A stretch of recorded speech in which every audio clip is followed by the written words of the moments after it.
Hello everyone, I am Rochelle Dravis, sitting here at Bent Oak Books, and I'm so glad that you're able to join me. So come along with me while we explore what we do before we open up our calming box that your Fort Madison PTO put together for you, and I'm calling it Return and Reset.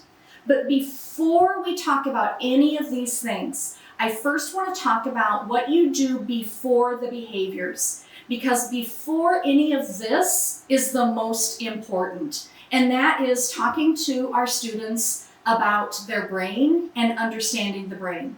So I like to use my hands, two different models, and this would be the hand model, would be from Dr. Dan Siegel, Dr. Bruce Perry's work, and then other things that you are seeing is from Dr. Becky Bailey's work, Conscious Discipline.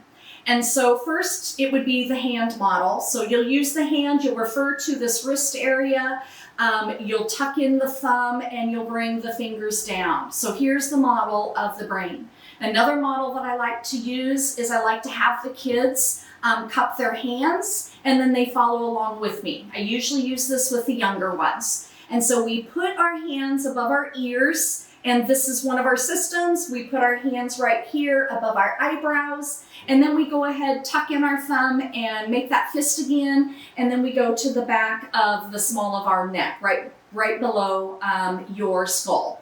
And so those are the three parts that I'm going to talk about.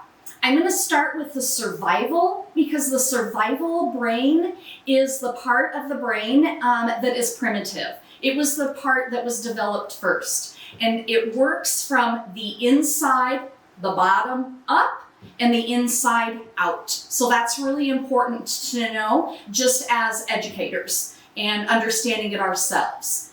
And let me put that little tidbit in there, is that us understanding this first and understanding our brain states is the most important, even before you teach this to the kiddos. Because the kiddos are going to pick up on your brain state. So if you have a calm brain state, you transfer that energy to the kiddos that you have sitting in front of you too. Okay, so here we go, survival. So I've got my fist, and I'll just use the hand right now. So the survival brain is here. And then if I'm working with younger kids, it is here. And so I already said that this is the primitive part. This is the part that says something's wrong, I can't handle this. Sometimes you hear people refer to it as the wolves. Sometimes you hear it referred to as a tiger. And so if you're in this part of the brain state, in the survival, you feel like there is a wolf attacking you. You feel like there's a tiger coming after you. And if your brain is there are things you can do. That's why we have these. There are things that you can do to work out of that brain state. So then the next brain state is the limbic system. And this is where we are now up here. Remember, we work from the bottom up and the inside out. So now we are here in the limbic system. The limbic system is saying something's a little bit off. I can't handle this right now. I can't handle this right now. Something's not right. And so when I have my little thumb tucked in, I refer to my thumb as the amygdala. And so when you bring your hands here with the kids cupping it, I let them know that there is an amygdala on both sides, both hemispheres. And so what the amygdala does is it's the fire alarm.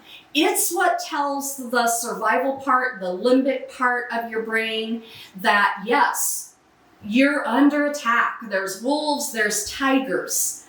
And so when the amygdala goes off, it sends you into the limbic, the emotional brain, can also then immediately send you down into the survival.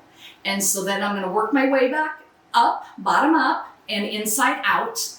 And so where the best learning, the best thinking, and the best problem solving happens is when you are here in your prefrontal cortex. So then I would have the kids cup and go right above their eyebrows. This is the prefrontal cortex. This is where we want kids if we're wanting to teach them. This is where we want our adults if I, as a teacher, want to do my best, I need to be in that brain state too. So that's why it's so important to, as an adult, understand my own brain state and what I'm bringing to the table.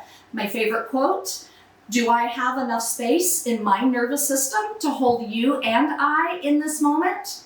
That quote says a lot to me because that says that I need to be in my prefrontal cortex, and that's my executive state. And that's where I want to be for good teaching, for good regulation for myself, and for me to transfer that energy to kiddos who might be here in the limbic system or kiddos that might be here in the survival.